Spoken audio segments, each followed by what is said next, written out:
एक बार एक किसान परमात्मा से बड़ा नाराज हो गया। कभी बाढ़ आ जाए, कभी सूखा पड़ जाए, कभी धूप कभी तेज हो जाए तो कभी ओले पड़ जाए। हर बार कुछ न कुछ कारण से उसकी फसल थोड़ी खराब हो जाए। एक दिन बड़ा तंग आकर उसने परमात्मा से कहा, देखिए प्रभु, आप परमात्मा हैं, लेकिन लगता है आपको खेती बाड़ी का ज्यादा जानकारी नहीं है।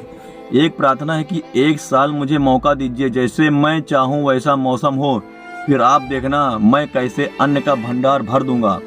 परमात्मा मुस्कुराए और कहा, ठीक है, जैसा तुम कहोगे वैसा ही मौसम दूंगा, मैं दखल नहीं करूंगा। किसान ने गेहूं की फसल बोई। जब धूप चाहिए तब धूप मिली, जब पानी तब पानी, तेज धूप, ओले, बाढ़, आंधी तो उसने आने से ही नहीं दी। समय के साथ फसल बढ़ी और किसान की खुशी भी, क्योंकि ऐसी फसल जो आज तक नहीं हुई थी। किसान ने मन ही मन सोचा, अब पता चलेगा परमात्मा को कि फसल कैसे करते हैं। बेकार ही इतने बरस हम किसानों को परेशान करते रहे।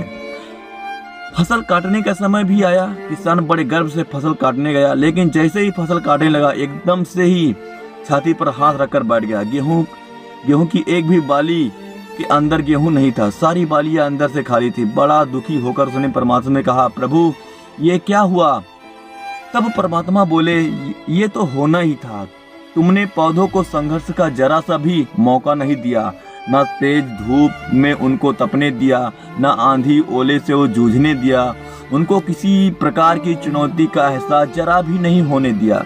इसीलिए सब पौधे खोखले रह गए। जब आंधी आती है, तेज बारिश होती है, ओले गिरते हैं, तब पौधा अपने बल से ही खड़ा हो रहता है। वो अपना अस्तित्व बचाने का संघर्ष करता है, और इस संघर्ष से जो बल पैदा होता है वही उसे शक्ति देता है, ऊर्जा देता है, उसकी जीवटता को उभारता है। सोने को भी कुंदन बनने के लिए आग में तपने, हथौड़ी से पिटने, गलने जैसी चुनौतियों से गुजरना पड़ता है, तभी उसका स्वर्णिम आभा उभरती है, उसे अनमोल बनाती है। उस तरह जिंदगी में भी अगर संघर्ष ना हो, चुनौती ना हो, तो आदमी खोखला ही रह जाता है, उसके अंदर कोई गुण नहीं आ पाता।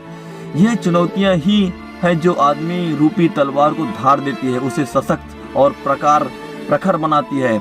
अगर प्रतिभाशाली बनना है तो चुनौतियों को स्वीकार करनी ही पड़ेगी, अन्यथा हम खोखले ही रह जाएंगे। अगर जिंदगी में प्रखर बनना है तो प्रतिभाशाली बनना है, तो संघर्ष और चुनौतियों का सामना तो करना ही पड़ेगा। दोस्तों, अगर आपको हमारा वीडियो पसंद आए तो प्लीज आप हमारे चैनल को सब्सक्राइब, लाइक, एक प्यारा सा कमेंट करना कि गलती मुझसे कहाँ हुई है। जय हिंद, जय भारत।